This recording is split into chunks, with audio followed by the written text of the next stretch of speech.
नमस्कार.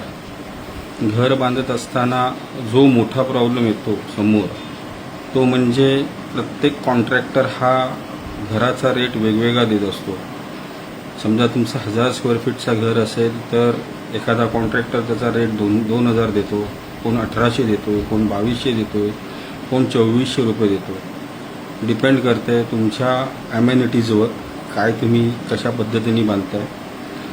पण तरीसुद्धा हा रेट सेम नसून हा रेट वेगवेगळा असतो आणि कुठेतरी आपण त्याच्यामध्ये एखाद्या कॉन्ट्रॅक्टरला निवडतो आणि तो कॉन्ट्रॅक्ट फायनल करतो आणि त्याप्रमाणे ते घराचे काम चालू होतं.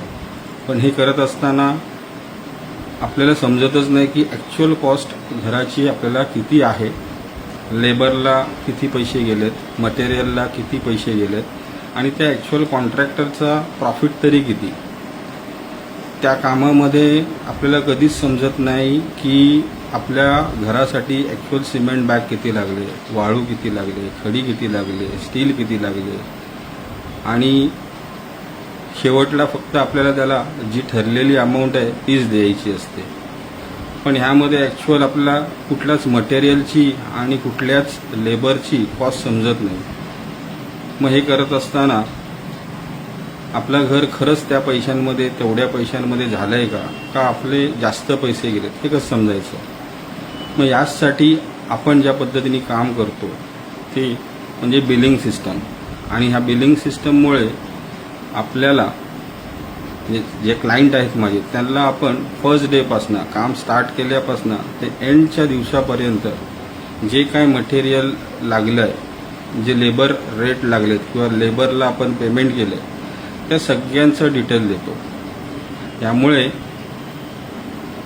तुम्हाला तुमचं घर पूर्ण झाल्यानंतर लक्षात येतं की ॲक्च्युअल मला घराची कॉस्ट किती आली आहे, मला वाळूला किती पैसे लागलेत, मला सिमेंटला किती पैसे लागलेत, मला खडीला, स्टीलला, इतर सामानाला किती पैसे लागले, मजुरी किती लागले आणि हा घराची कॉस्ट ॲक्च्युअल कॉस्ट तुमच्यासमोर येते विथ तुमच्याकडे मटेरियलची पण क्वांटिटी असते. म्हणजेच एखाद्याने तुम्हाला जर विचारला की नवीन घर बांधलं आहे तर हा 1000 स्क्वेअर फीटचा समजा तुमचं घर असेल तर ह्याला नेमके किती सिमेंट बॅग गेलेत किंवा किती सिमेंट बॅग लागलेत तर तुम्हाला सांगता येईल की बाबा माझ्या घराला एवढे सिमेंट बॅग लागले, एवढी वाळू लागले, एवढं स्टील लागलं. असं केल्यामुळे तुम्हालाही लक्षात येतं की ॲक्च्युअली तुमच्या घराची कॉस्ट एवढी जाते किंवा एवढी गेली आहे. मग ह्याची पद्धत जी आहे मी तुम्हाला आज दाखवणार आहे. माझी एक साईट चालू आहे दह्याळ गावात आणि त्या दह्याळ गावामध्ये आता आपण वीट बांधकाम चालू केलं आहे. RCCचं काम बऱ्यापैकी पूर्ण झालं आहे. आता फक्त लिंटल सज्जे टाकायचे आहेत आणि बांधकाम चालू झालेलं आहे. आपलं ग्राउंड फ्लोअरचं बांधकाम झालेलं आहे आणि आता तिथे लिंटल सज्जे हे काम चालू आहे. पण पहिल्या दिवसापासून मंथ टू मंथ आपण जे काम केलं आहे आणि त्याचं पेमेंट कुठल्या हेडला, लेबरला, वेंडर्सला कसे दिले हे मला तुम्हाला दाखवायचं आहे. जे लॅपटॉपमध्ये माझं आहे सेव्ह त्या क्लायंटचं ते मला दाखवायचं आहे. जेणेकरून तुम्हाला समजेल की आपली पद्धत कशी आहे काम करायची. वेगळी पद्धत आहे पण त्याच्यामुळे तुमचे खूप पैसे वाचतात आणि 100% कामाची कॉस्ट तुम्हाला समजते, मटेरियल किती लागले हेही तुम्हाला समजतं. ते आपण सगळं तुम्हाला प्रोव्हाइड करतो विथ कॉन्ट्रॅक्ट, विथ तुमचे मटेरियल बिल. तर हे आपण आपल्या लॅपटॉपवर बघूया की किती खर्च आला आहे. हे ओपनच करून ठेवलं होतं. इथे तुम्ही बघू शकताय ओनर आणि ही साईट्स दह्याळची साईट्स आहे. तर हे बिल नंबर 1 हे काय आहे तर 23/11/2025ला आपण काम चालू केलं आणि पहिली आपली म्हणजे दगड जे बोलतो ते मागवलं. किती मागवलं होतं तर क्वांटिटी तुम्ही बघू शकताय. 1.5 ब्रास युनिट आहे साधारण. तो ती अमाऊंट ब्रास मागे त्याची किंमत आहे 2,500. टोटल तुमची 3,750 रुपयाचं आपण पहिली ट्रिप मागितली डबरची. त्यानंतर दुसरा जो आहे तो लेबर पेमेंट, एक ॲडव्हान्स आपण दिला होता आपल्या कॉन्ट्रॅक्टरला. RCC कॉन्ट्रॅक्ट जो आहे त्याला दिला होता. तर त्याची किंमत तुम्ही बघू शकताय ते त्याला आपण 30,000 दिलेत. त्यानंतर इथे तुम्हाला दिसेल की आपण सिमेंट आणलं आहे, स्टील आणलं आहे. इथे सिमेंट स्टील आणलं आहे. त्याच्यामागे स्टीलला साधारण आपले किती पैसे गेलेत तर 89,007 रुपये गेलेत. त्याच्यानंतर आपण त्यावेळी फक्त स्टील बरोबर 10 बॅगच सिमेंट मागवलं होती, कारण का ती जरा साईट तिथे जागा म्हणजे जाण्यासाठी रस्ता जो आहे तिथे 1.5 ब्रासच्या वरती गाडी जात नाही. त्यामुळे जो लोड होता त्या लोडमध्ये फक्त 10 बॅग राहत होते, त्यामुळे ते 10 बॅगच मागवले होते. त्यानंतर परत तारखेनुसार जर बघितलं तर हे 25 तारखेला सगळं मटेरियल, 26 तारखेला मटेरियल आलं आहे. त्यानंतर हा महिना अगदी 30 तारखेला जेव्हा संपतो तोपर्यंत हे सगळे हेड्स तुम्हाला दिसतील. कोणी आपल्याला मटेरियल टाकलं आहे, कुठलं मटेरियल टाकलं आहे, क्वांटिटी दिसते तुम्हाला. त्याच्यानंतर त्या क्वांटिटीचे तुम्हाला अमाऊंट रेट दिसतं आणि फायनल अमाऊंट दिसतं. असं बघितलं तर ह्या महिन्यामध्ये म्हणजे 11व्या महिन्यामधले मोजके आपले 23 पासून 30 तारखेपर्यंतचे म्हणजे 7 दिवसाचा हा बिल जनरेट झाला आहे मटेरियलचा, लेबरचा. हे झालं साधारण 1,77,470 रुपये. आणि आपली कन्सल्टन्सी असते ती 15%, अशी ती 26,720. ह्या महिन्यामध्ये जर बघितलं तर 2 लाख रुपये, 2,04,090 रुपये हा खर्च झालेला आहे. तसंच दुसऱ्या महिन्याचा हा बिल जनरेट झाला. दुसरा महिन्याचा बिल म्हणजे हा 12वा महिना, 3/12/2025 म्हणजे डिसेंबर महिन्यामध्ये हा पूर्ण महिना आपण काम केलं आहे. ह्या पूर्ण महिन्यामध्ये 21 तारखेपर्यंत, इथे शेवटची जर तारीख बघितलं तर ह्या 21 तारखेपर्यंत आपलं लेबर मटेरियल जे काय लागलं त्याचं इथे डिटेल आहे. पहिल्या सुरुवातीला आपण सिमेंट बॅग मागवलेत 50 बॅग आणि त्याचा बिल झाला होता 18,000. 50 बॅगचा 18,950. नंतर मग खडी आली 1.5 ब्रास, वाळू आली 1.5 ब्रास. 1.5 ब्रास मागवण्याचं कारण एवढंच आहे की तिथे लोडची गाडी जास्त जाऊ शकत नाही, म्हणून 1.5 ब्रासच्या वरती आपल्याला गाडी मागवता येत नाही. त्यानंतर विटा आल्या होत्या आपल्या 1,000. त्यानंतर वाळू आली 1.5 ब्रास. लेबर पेमेंट, खडी, सिमेंट, स्टील असं जर बघितलं तर हे टोटल ह्या महिन्याची जी कॉस्ट आहे म्हणजे ह्या महिन्याला ॲक्च्युअल खर्च आपल्याला किती आला तर 1,13,525. त्याच्यावरती आपली कन्सल्टन्सी फी 17,028 आणि ह्या महिन्यामध्ये आपलं 1,30,554 रुपयाचं काम झालं.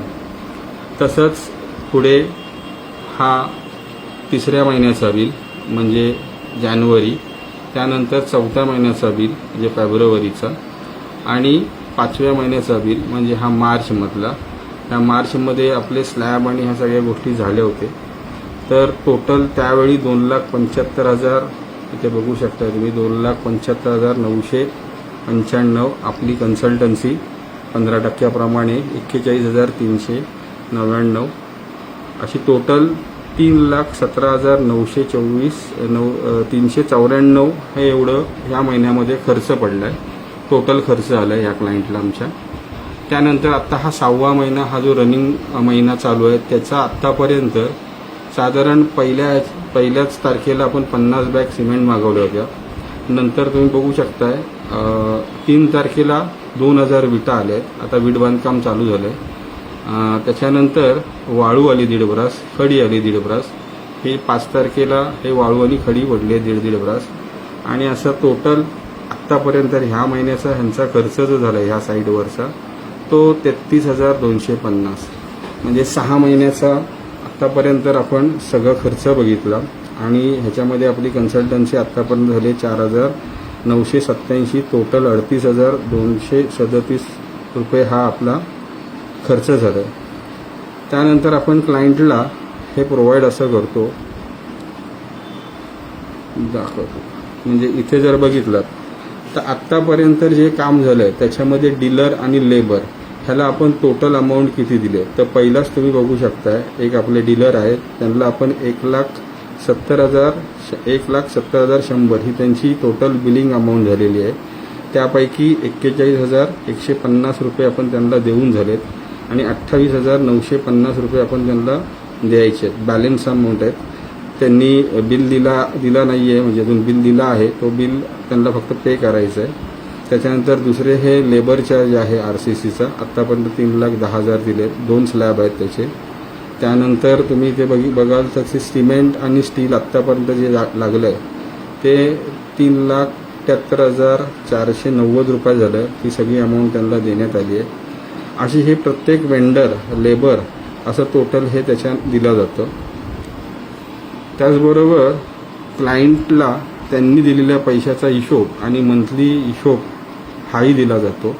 जे पेमेंट स्टेटमेंट त्याच्यामध्ये रिसिव्ह पेमेंट तुम्ही बघाल 16/11ला त्यांचा पहिला पेमेंट आला होता कॅशमध्ये 50,000. त्याच्यानंतर नेक्स्ट पेमेंट समजा 2.5, त्याच्यानंतर हा असा पेमेंट आत्तापर्यंतचा टोटल म्हणजे 5/4/26ला लास्ट पेमेंट आलं आहे. तर ही टोटल अमाऊंट आत्तापर्यंत आपल्याला एवढी रिसीव्ह झालेली आहे. त्यापैकी ही अमाऊंट खर्च कशी पडली तर हे बिल नंबर 1 पासून 6 नंबर बिलपर्यंत हा आपला दर महिन्याचा जो खर्च आहे त्या खर्चापैकी एवढे पैसे खर्च झाले. म्हणजे आपल्याला रिसिव्ड ही अमाऊंट आहे आणि बघू शकताय तुम्ही खर्च ही अमाऊंट आहे. आता हे आपल्याकडे बॅलन्स जर बघितलं तर ही अमाऊंट बॅलन्स दिसते जी हिरव्यामध्ये मार्क केली आहे. आता आत्तापर्यंत आपल्याला समजा कॅल्क्युलेट करायचं असेल की किती मला आत्तापर्यंत सिमेंट लागलं असेल तर त्याच्यासाठी पण आपण ही प्रोव्हिजन केली आहे.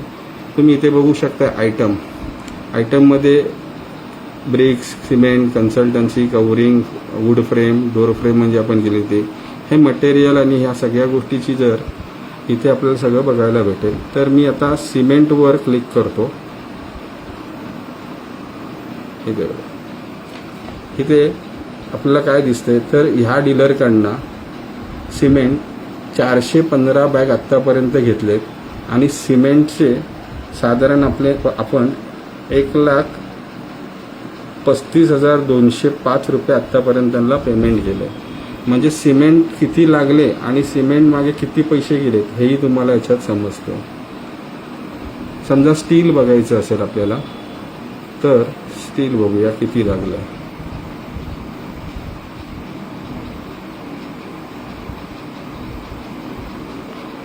हे बघा इथे स्टीलवर क्लिक केलं की इथे तुम्हाला दिसेल आत्तापर्यंत आपल्याला 1,26,900 रुपयाचा स्टील लागलं आहे. त्यानंतर समजा आता आपला वीट बांधकाम चालू झालं आहे तर वीट बांधकाम जे चालू झालं आहे त्याच्यासाठी आपल्याला आत्तापर्यंत किती ब्रिक्स किती विटा लागल्यात तर ते आपण इथे बघूया.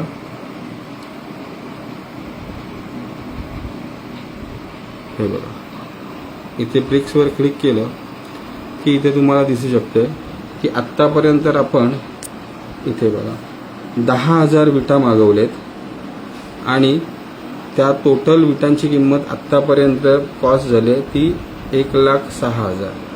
असंच दर महिन्याचा हिशोब क्लायंटला दिला जातो आणि ज्यामुळे आपल्याला हे लक्षात येतं की सगळं मटेरियल लेबर कॉस्ट कितीही झालेली आहे.